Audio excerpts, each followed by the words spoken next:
Well, I have to say, I didn't get much time to really experience it so well, but because I've done this before.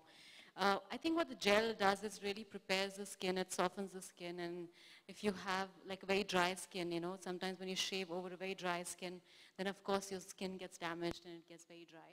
So I think what the gel does is it makes the skin really moisturized and it leaves it very moisturized even after the shave. So it's not like you really need to run and put in a lot of moisturizer or anything like that. So yeah, so I think the experience is always been good.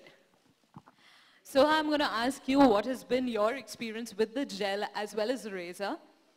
I think as Chitrangada said, it's very smooth. I like the gel. I like the way that it smells. I think it's got some good things in it, like some aloe vera and vitamin E, which are all very good for your skin. So it's conditioning.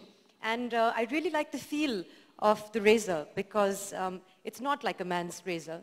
It's a little prettier. It's got a nice silhouette and it's got a good grip, as Chitrangada said earlier. I was a little intimidated by all the cameras, of course, because that's not how we normally do it, but it was a very pleasurable experience. You don't have people clicking you when you're doing this. And we took a lot, yeah. So it's not very comfortable here. Yeah, exactly.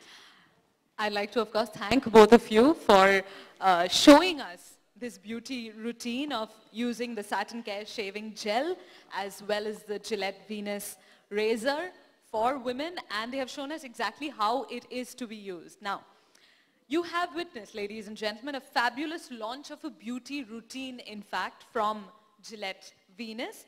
And with such a superior method now, I'm sure it's going to be super easy to have smooth, satin smooth, you know, soft, super soft, sexy hands and legs from now on. So that was basically what we wanted to show you. I'm sure many of you might want a one-on-one now with the beautiful ladies. If you want that, you have to contact our PR teams.